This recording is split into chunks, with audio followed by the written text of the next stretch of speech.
Hey there, welcome to Authentically Raw. I'm your host, Jamie Berris.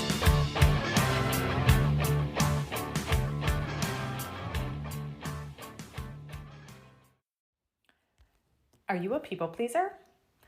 People pleasers are liars. Probably not how you thought this podcast would start out, right? Well, as a lifelong people pleaser, I will tell you this self-awareness and calling myself out as a liar has helped me make some serious changes, some really good changes, because people pleasers would rather give lip service and tell people what they want to hear than tell them the truth and risk other people being upset with us. This truth might sting, but if not acknowledged, your lies will harm you and hurt your relationships. Let's take compliments, for instance. If someone compliments your outfit, do you immediately say, "I love your outfit too," when actually you don't?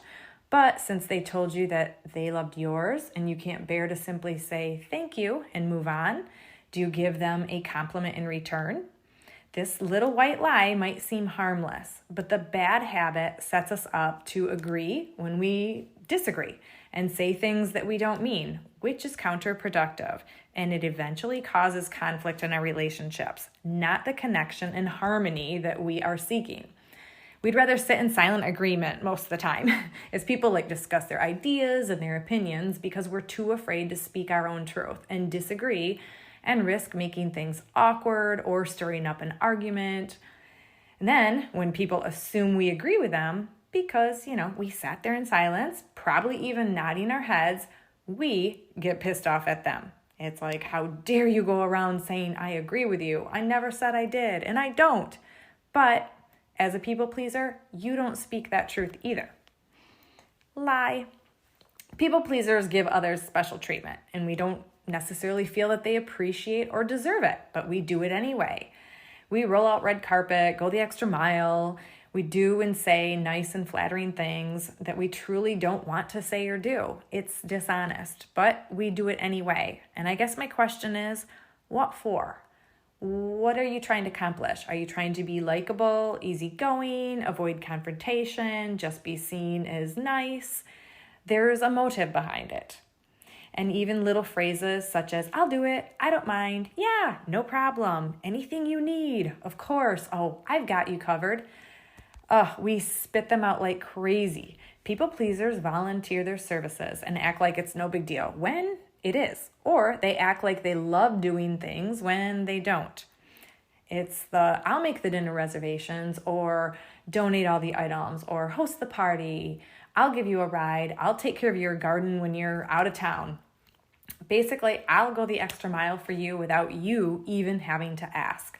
And the people pleaser will even plaster a smile, a fake smile, on their face and pretend that all they do is no big deal. Again, lie. When you're volunteering to do things for other people believe that you want to, and they should be able to believe that you want to, because you should be doing and offering yourself in truth. Shocker, I know that they believe you. But no, really, they think you like doing what you're offering, and then they might even ask you to do more of those things that you're offering again in the future. And then it creates a conflict, right? Because then we get a little bit upset.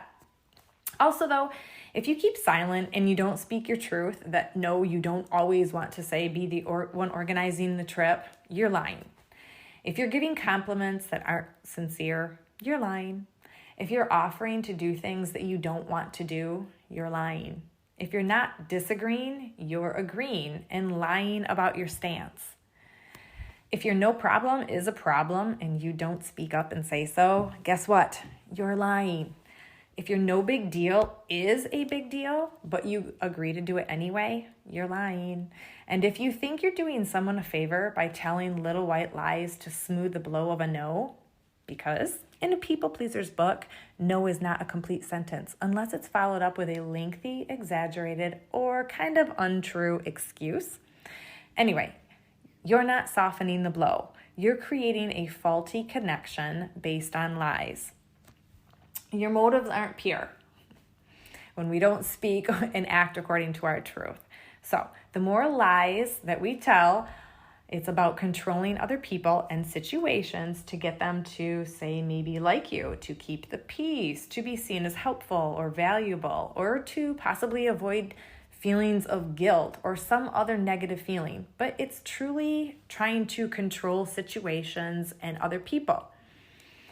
So, a couple questions to leave you with, just to think about, because I know no one likes being called a liar, but the self-awareness has really helped me pause and not sign myself up for things that I don't want to do, not agree with things that I don't agree with.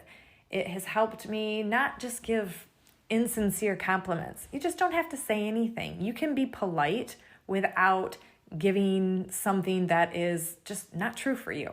It's okay. It's okay. So, does people-pleasing cause you to lie? Do you tell white lies to make excuses why you can't or don't want to do something? Do you give insincere compliments? Do you offer to do things you don't want to? I'd love to hear your truth. Shoot me an email, jamie@jamieberris.com. Who knows? Your story might inspire my writing and grace the pages of my book coming out in a few months called The People Pleaser's Guide to Pissing People Off to Improve Your Relationships. As always, I'm rooting for you. Be real, be raw, be authentic. Thank you so much for listening to Authentically Raw. I'd love to hear from you. Shoot me an email, jamie@jamieberris.com, and let me know what episodes resonate with you and why. Are you a people pleaser? If so, I need your help. Please, I'm writing a book about people pleasing titled The People Pleaser's Guide to Pissing People Off to Improve Your Relationships, especially the one you have with yourself. And I'm looking for personal stories of how people pleasing has impacted your life or sucked the life out of you. Maybe people pleasing has held you back, caused you to feel resent, regret, anger, powerlessness, or just plain exhaustion. Let me know how it's impacted your life. Who knows, maybe your story will inspire my writing and grace the pages in some shape or form in this handy-dandy little guide. Also, if you enjoy the Authentically Raw content, please support the show by following and leaving a review on Apple Podcasts.